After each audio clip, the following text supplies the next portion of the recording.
Hello students, welcome to my YouTube channel.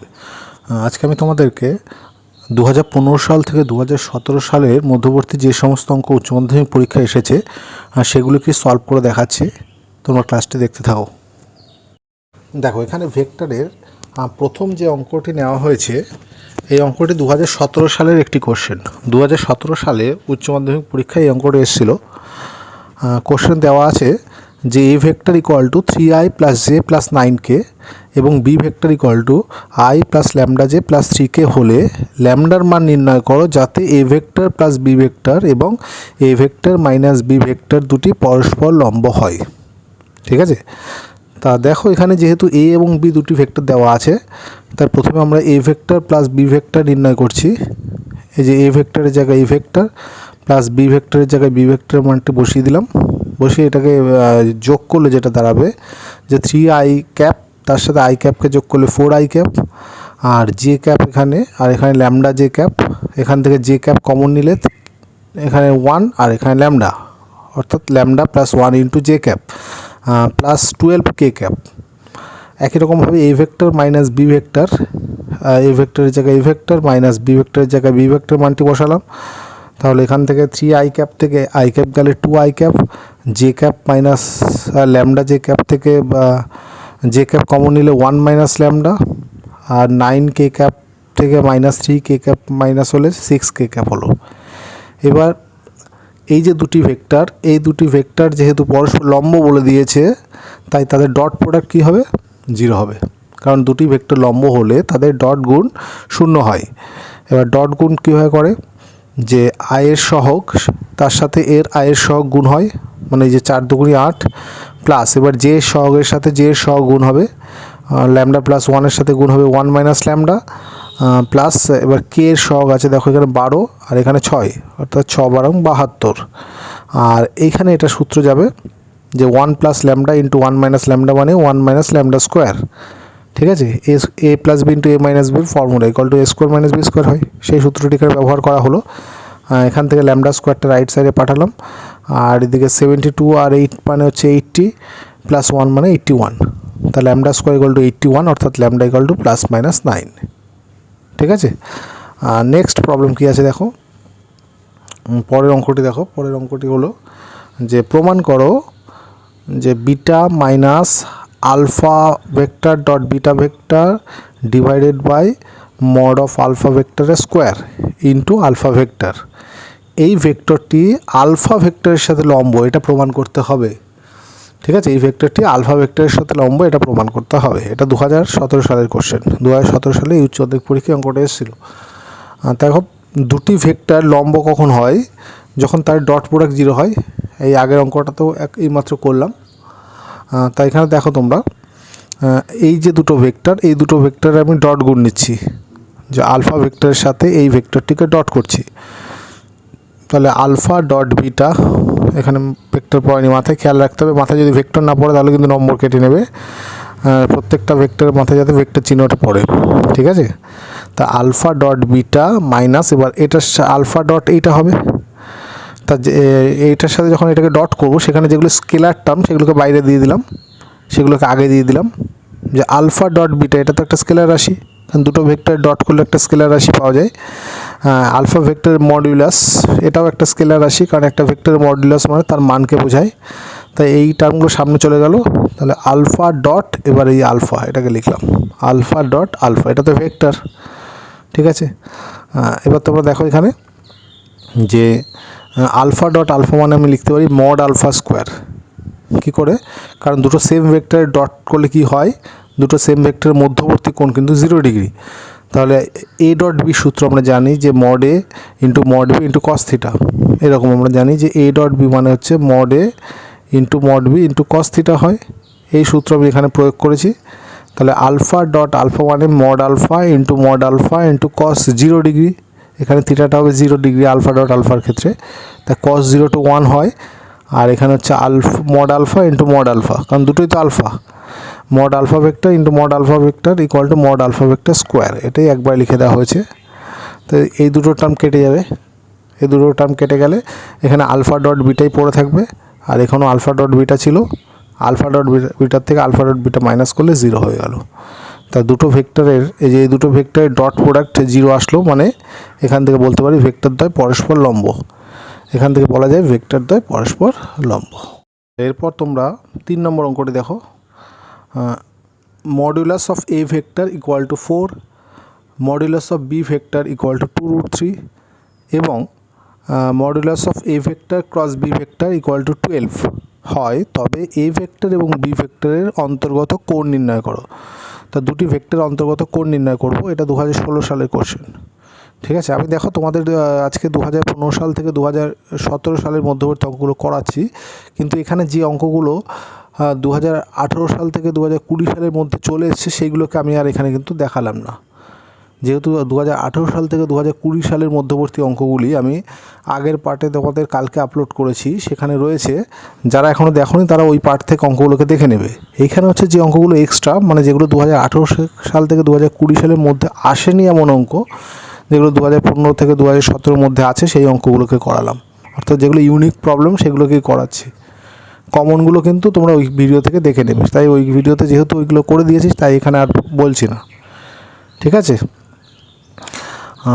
দেখো তোমাদের এটা বলে দিয়েছে কোশ্চেনে যে modulus of A vector cross B vector equal to 12। দুটো ভেক্টর ক্রস করার সূত্র ছিল হচ্ছে এ ক্রস বি সূত্র আমরা পড়েছিলাম, mod A mod B sine theta into eta. দেখো এ ক্রস বি সূত্র আমরা পড়েছি mod A mod B into sine theta into eta. ইটাটা একটা ইউনিট ভেক্টর থাকে। এটা এখানে একটা ইউনিট ভেক্টর, যেটা এ আর বি উভয় ভেক্টরের সাথে লম্ব ভেক্টর হয়, তাই তো। তাই এখানে দেখো যেহেতু মড আছে, যে modulus of A cross B, আমি যদি এখানে মড নিয়ে নিই তাহলে এখানে ইটারও মড হবে, প্রত্যেকটার মড হয়ে যাবে, সাইন থিটারও মড হবে, প্রত্যেকের মড হবে। তো ইটা মড নিলে, ইটা যেহেতু ইউনিট ভেক্টর, তার মড নিলে 1 হয়ে যাবে। ঠিক আছে, 1 হয়ে যাওয়াতে আমি এখানে কিন্তু আর ইটাটাকে লিখিনি, আর সাইন থিটার মডুলাস এখানে হবে, অর্থাৎ সাইন থিটার পজিটিভ ভ্যালুটাকে নিতে হবে, এটা খেয়াল রাখলেই হবে। ঠিক আছে, সাইন থিটার পজিটিভ ভ্যালুটা আমরা এখানে নেব। এবার এই মড এ মড বির জায়গায় মান দুটো বসিয়ে দিলাম। মডুলাস অফ এ ভেক্টর 4 বলে দিয়েছে, modulus of B vector equal to 2√3 দেওয়া আছে, সাইন থিটা ইকুয়াল টু 12। তো এখান থেকে সাইন থিটার ভ্যালু হচ্ছে 12 বাই এই যে 4 ইন্টু 2√3। এটা 4 আর 12 কাটলে 3 হয়, আর 3 আর √3 কাটাকুটি করলে √3 হয়। তাহলে √3 বাই নিচে হচ্ছে 2, আর √3 বাই 2 মানে সাইন, এটা কত হবে 60 ডিগ্রি, অর্থাৎ π/3 মান হচ্ছে √3/2, সাইন π/3 হচ্ছে √3/2। তো এখান থেকে থিটার মান পেলাম হচ্ছে π/3। তাহলে থিটাটা কী ছিল? থিটাটাই ছিল এখানে এ এবং বি ভেক্টরের মধ্যবর্তী কোণ, তাহলে সেই অ্যাঙ্গেলটা বেরোলো π/3। ঠিক আছে, পরের প্রবলেমটি দেখো। এটা হচ্ছে এ ভেক্টর ইকুয়াল টু দেওয়া আছে, দেখো i cap plus j cap plus k cap, এবং বি ভেক্টর হচ্ছে j cap minus k cap হলে সি ভেক্টরটা নির্ণয় করতে হবে, যেখানে কি বলেছে যে এ vector cross c vector equal to b vector এবং এ vector dot C vector equal to 3, a cross c equal to b এবং a dot c equal to 3। এটা 2015 সালের কোশ্চেন। এখানে সি ভেক্টর নির্ণয় করতে হবে, তা আমি ধরে নিলাম সি ভেক্টরটি হলো x i cap plus y j cap plus z k cap. ঠিক আছে, সি ভেক্টরটিকে ধরে নিলাম x i cap plus y j cap plus z k cap. এখন প্রথমে বলেছি a cross c equal to b vector. তা এ ভেক্টর তো আমি জানি, এই যে i plus J plus k, এবং সি ভেক্টরটিকে ধরে নিয়েছি x i cap plus y j cap z k cap. তা এই দুটো ভেক্টর ক্রস করতে গেলে ক্রসকে আমরা এই ডিটারমিনেন্ট দিয়ে করতে পারি। ডিটারমিনেন্টের ফার্স্ট রোতে হয় i cap plus i cap j cap k cap, second রোতে হচ্ছে এখানে এ ভেক্টর যে আছে সেই এ ভেক্টরের আই জে কের সহগগুলি হয়, অর্থাৎ তিনটেতেই দেখো আই জে কে তিনটেই সহগ হচ্ছে এখানে 1। সি ক্যাপটা এক্স আই, সি ভেক্টরটি হচ্ছে x i cap plus y j cap z k cap আছে, অর্থাৎ সহগগুলি হচ্ছে এখানে x y z, equal to B ভেক্টরের জায়গায় j cap minus k cap, এটা দেওয়া আছে। এইবার আমরা এই ডিটারমিনেন্টকে ভাঙলাম। প্রথমে যে I cap into I cap first row এবং ফার্স্ট কলামে আছে, তাই এটা বাদ গেল, পড়ে থাকলো 1 1 ওয়াই জেড। তো এইটার ডিটারমিনেন্ট, এটা একটা 2x2 ডিটারমিনেন্ট থাকবে, যার ভ্যালু হচ্ছে যে z minus y, z minus y. পরেরটা হচ্ছে মাইনাস হয়, প্রথমটা প্লাস হলে পরেরটা মাইনাস, তারপরটা প্লাস।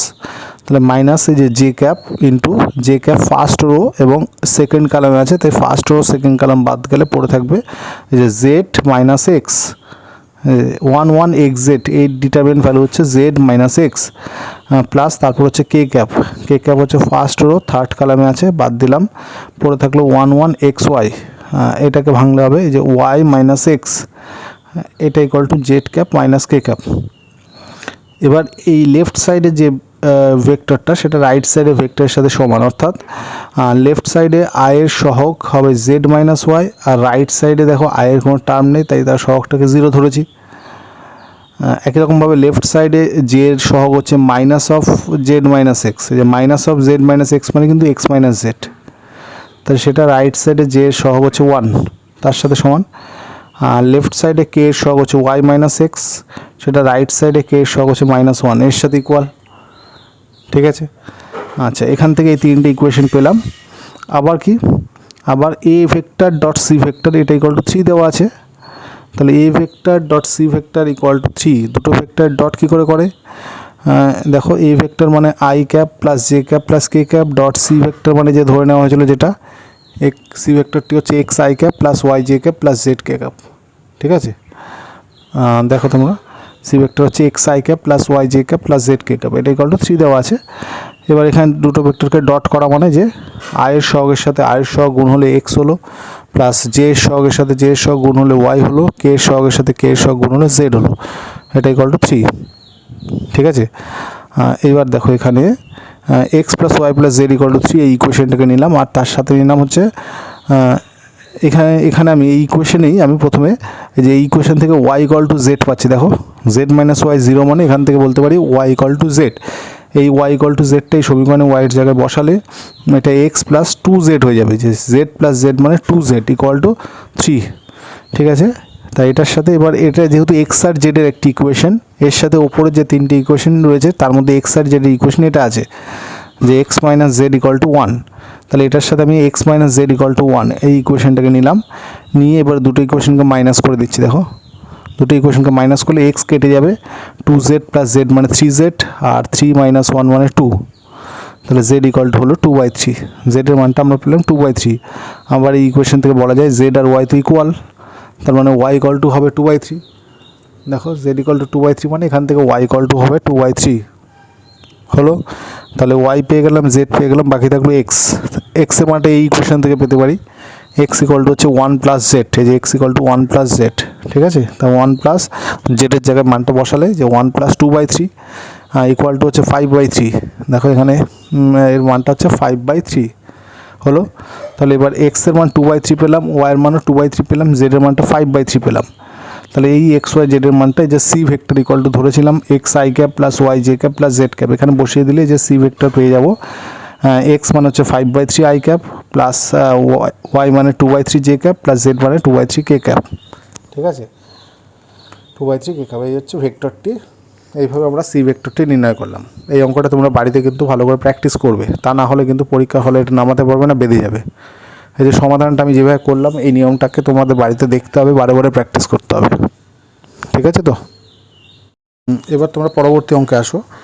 এখানে বলা আছে B vector equal to 2 i cap plus 6 j cap plus 3 k cap, এই ভেক্টরের ওপর এ ভেক্টর মানে lambda i cap plus j cap plus 4 k cap ভেক্টরের অভিক্ষেপ 4 একক হলে তবে ল্যামডার মান নির্ণয় করো।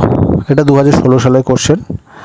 এখানে বি ভেক্টরের ওপর এ ভেক্টরের অভিক্ষেপ নির্ণয় করতে বলেছে, তো যখন এরকম শুধু অভিক্ষেপ নির্ণয় করতে বলবে তখন তোমরা বুঝবে এটা স্কেলার অভিক্ষেপ। ঠিক আছে, অভিক্ষেপ এখানে দু ধরনের অভিক্ষেপ দেয়, কখনো কখনো স্কেলার অভিক্ষেপ দেয়, কখনো ভেক্টর অভিক্ষেপ নির্ণয় করতে হয়। যদি ভেক্টর অভিক্ষেপ দিয়ে থাকে তাহলে সেখানে ভেক্টর কথাটা উল্লেখ থাকবে, আর এখানে বলেছে এ বি ভেক্টরের ওপর এ ভেক্টরের শুধু অভিক্ষেপ বলেছে, তার শুধু অভিক্ষেপ বললে তোমরা এখানে কি বুঝবে, স্কেলার অভিক্ষেপ। ঠিক আছে, বি ভেক্টরের উপর এ ভেক্টরের অভিক্ষেপ অর্থাৎ স্কেলার অভিক্ষেপের সূত্রটি হলো A dot B divided by যে ভেক্টরের ওপর হয় সেই ভেক্টরের মডুলাসটা নিচে হয়। ঠিক আছে, যদি বলতো এ ভেক্টর ওপর তাহলে এই জায়গাটায় মডুলাস অফ এ ভেক্টরটি থাকতো, আর ওপরটা সবসময় সেম থাকবে, এ ডট বি হবে। ঠিক আছে, এইভাবে তোমরা মনে রাখবে।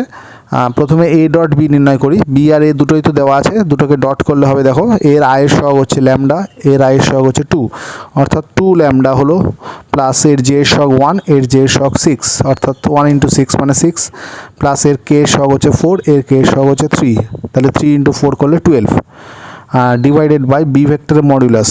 তাই এটাকে মডুলাস করলে যে রুটের মধ্যে আয়ের সহগের বর্গ প্লাস জে এর সহগের বর্গ প্লাস কে এর সহগের বর্গ ইকুয়াল টু হচ্ছে 2 ল্যামডা প্লাস 18 ডিভাইডেড বাই নিচে দেখো 49 এর রুট, 49 এর রুট মানে হচ্ছে 7, ঠিক আছে। তাহলে এই 2 ল্যামডা প্লাস 18/7 এটা হচ্ছে তোমার অভিক্ষেপটা বেরোলো। তাহলে এই অভিক্ষেপটা কোশ্চেনে বলে দিয়েছে 4, ঠিক আছে। এটা কোশ্চেনে দেওয়া আছে দেখো 4, এখান থেকে আমরা ল্যামডার মানটি নির্ণয় করতে পারবো। অর্থাৎ 2 ল্যামডা প্লাস 18 ইকুয়াল টু 4 × 7 মানে হচ্ছে 28। তাহলে এখান থেকে 2 ল্যামডা ইকুয়াল টু 28 মাইনাস 18 হবে। তো 28 থেকে 18 গেলে হচ্ছে 10 থাকবে। তাহলে 2 ল্যামডা 10 মানে ল্যামডা ইকুয়াল টু হচ্ছে 5। এখান থেকে ল্যামডার মানটা পাওয়া গেল 5। আচ্ছা, আজকের শেষ অঙ্ক এখানে দেওয়া আছে যে যদি এ ভেক্টর এবং বি ভেক্টর এমন দুটি ভেক্টর যে modulus of A vector equal to 2, modulus of B vector equal to 3 এবং এ vector dot B vector equal to 4 হলে modulus of A vector minus B ভেক্টরের মান নির্ণয় করো। এটাও 2015 সালের কোশ্চেন। এখানে যেহেতু modulus of A vector minus B vector নির্ণয় করতে বলেছে, তাই প্রথমে আমি তার হোল স্কোয়ারের ভ্যালুটা বের করছি। ওটাকে স্কোয়ার করে দেখি তার ভ্যালুটা কী আসে। ভ্যালুটা যদি পেয়ে যেতে পারে তাহলে স্কোয়ার রুট করে দিলেই modulus of A vector minus B ভেক্টরটি পেয়ে যাব। তাই এটা হোল স্কোয়ার মানে A vector minus B vector whole square লিখতে পারি। আচ্ছা, এবারে এটাকে আমরা লিখতে পারি A vector square plus B vector square minus, এই যে মাইনাস থাকলে এখানে মাইনাস 2 × এ ডট বি হবে, এ ডট বি, ঠিক আছে। এইভাবে একবারে এগুলো কীভাবে আসে আমি আগের ভিডিওতেও দেখিয়েছি, যারা আগের ভিডিও দেখোনি ওখান থেকে দেখে নেবে যে কী করে a vector minus B vector স্কোয়ারকে এটা লেখা যায়। আগের ভিডিওতে আমি বুঝিয়ে দিয়েছি, তাই এখানে আর বললাম না, ঠিক আছে।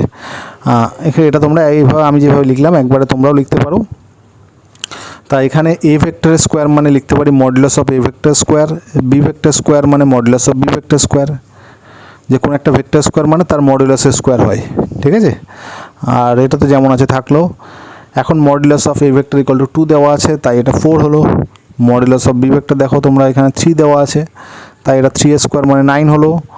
আর এ ডট বি 4 দেওয়া আছে, তাই 4 × 2 এটা 8 হলো। আর এখানে 13 হলো, এই যে 4 + 9 মানে 13, 13 - 8 ইকুয়াল টু 5, ঠিক আছে। তাহলে এটা কি হলো? এটা হলো হচ্ছে এ ভেক্টর মাইনাস বি ভেক্টরের মডুলাসের whole square, modulus of A vector minus B vector whole square equal to 5 হলো। তাহলে এবার এখান থেকে যদি স্কোয়ার রুট করা যায়, সুতরাং A vector minus B vector এটা ইকুয়াল টু হবে √5, 5-এর রুট করলে হচ্ছে √5, ঠিক আছে। তাহলে এই দাঁড়ালো যে এ ভেক্টর মাইনাস বি ভেক্টর মডুলাসের মান। তো এই হচ্ছে আমার আজকে টোটাল যা করানো সমস্ত অঙ্কগুলো, যেগুলো 2015 সাল থেকে 2017 সালে এসছে, সেই অঙ্কগুলোকে তোমাদের সামনে তুলে ধরলাম। এখানে এক জায়গায় আমি টোটাল এই 6টা অঙ্ক, যে 6টা অঙ্ক আজকে করলাম পরপর, সেই 6টা অঙ্কের কোশ্চেনগুলো দিয়ে দিলাম। যাদের দরকার তারা কিন্তু স্ক্রিনশট তুলে নিতে পারো। এখানে দেখো এক জায়গায় সমস্ত অঙ্কগুলো দেওয়া আছে, ঠিক আছে। এই অঙ্কগুলোই আজকে ক্লাসে আমি পরপর করালাম, এগুলো দেখে নিও এবং প্রত্যেকটা অঙ্ক বারে বারে প্র্যাকটিস করে যেও। তা টোটাল ভেক্টরের দুটো ভিডিও দেখানো, আজকের ক্লাস নিয়ে দুটো ভিডিও হলো। তো এই টোটাল দুটো ভিডিওতে মোট যে অঙ্কগুলো আসলো সেটা 2015 সাল থেকে 2020 সালের মধ্যবর্তী সমস্ত অঙ্ক আমি করে দিয়েছি। অঙ্কগুলো তোমরা দেখে যাবে, পরীক্ষার জন্য খুবই ইম্পর্ট্যান্ট, ঠিক আছে। আশা করি তোমাদের পরীক্ষা ভালো হবে। তা আজকের ক্লাস তাহলে আমি এখানে শেষ করছি। পরের ক্লাসে আমি তোমাদের অন্য একটি চ্যাপ্টার আবার শুরু করব।